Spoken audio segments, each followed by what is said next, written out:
Well, I was very fortunate because Cuba's actually was several exodus happened in Cuba, and the first one was sort of like the upper class and the professionals.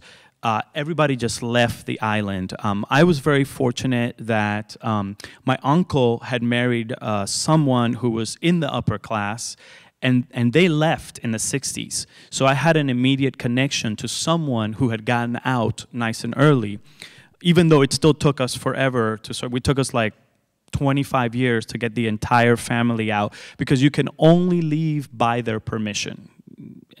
And if you're a professional, it's even harder for you to leave. And so my parents, you know, they thought they'd give it a try. I come from a family of artists. My father was a writer, my mother was an actor, and they met doing theater together. And my father found it very difficult to sort of be an artist. Here was this new society that was telling you to try new ideas and to think different.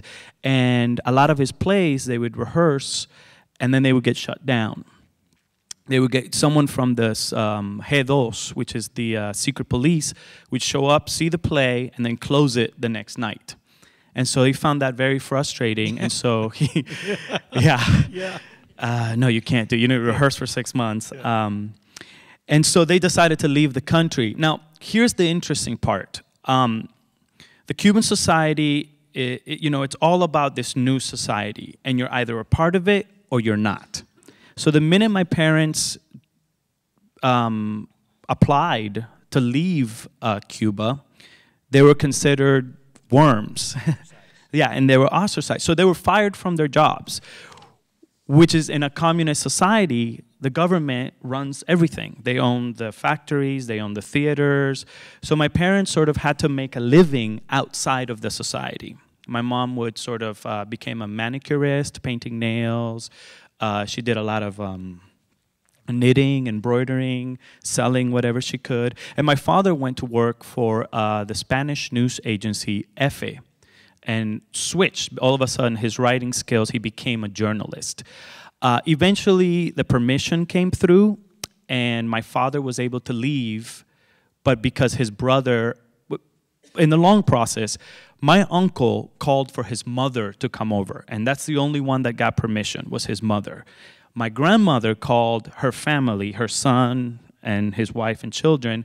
They only gave permission for my father to leave. So my uncle left in the 60s, my grandmother left in 81, my father in 83, my mother, my sister, and I left in 85. My brother was of military age, so he didn't leave until 87.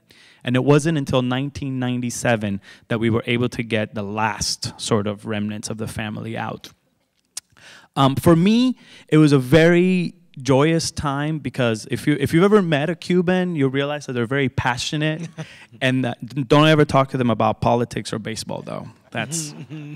But for me, you know, it was a very happy childhood, because I was unaware of. I knew that there was in communist society you have ration cards. So, you know, a family might get, I don't know, 5 pounds of chicken a month, if there's chicken. And so it became really difficult. And one of the negative experiences that I remember was eggs was the one thing you could get at any time. And I told my mom, egg for breakfast, eggs for lunch, eggs for dinner. I said, I can't have another egg meal. And she cried.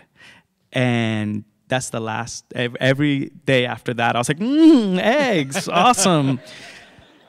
So for me, it was a very happy time, because I was unaware of the hardships, and I played all the time. The Cuban people are very, even if you go to Cuba today, they're very joyous. And you'll realize that the buildings might be falling apart. There's a stress that you don't feel sort of here.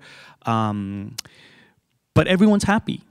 And everybody will give you everything that they have. They'll give you their food, they'll dance with you, they'll show you everything. And that's sort of the way that they cope, because the society is one of the great, and this is part of what happened, is it's a fear-based society. So what they said is, we will reward you if you tell us who doesn't like the society. And so I could say, you know, this guy over here, he was talking bad about the government. He gets thrown into jail for 10 years. I get a color TV.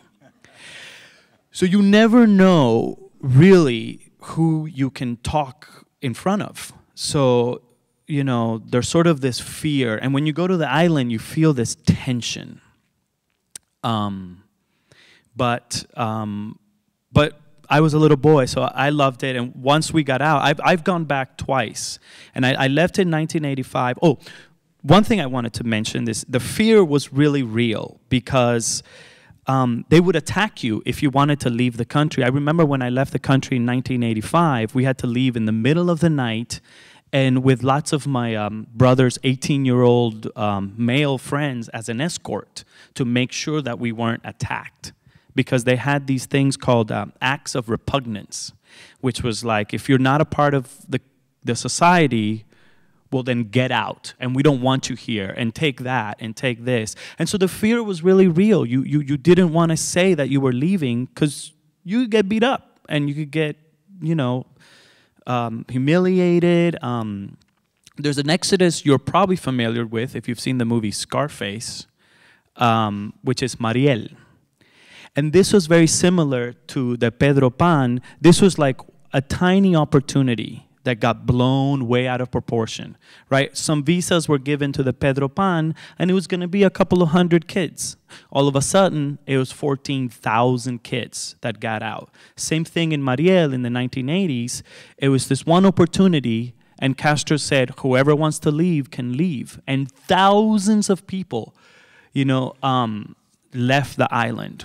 And I guess the Pedro Pan was the secret exodus. Nobody really knew that it had happened. They knew about the professionals leaving in the 60s. In the 1980s, everybody knew that everybody that could left. But the Pedro Pan was sort of kept secret. So it wasn't until the mid to late 80s that it started to come out and people sort of started to talk about it. And not everybody had a good experience, so not everybody was really willing to talk about it.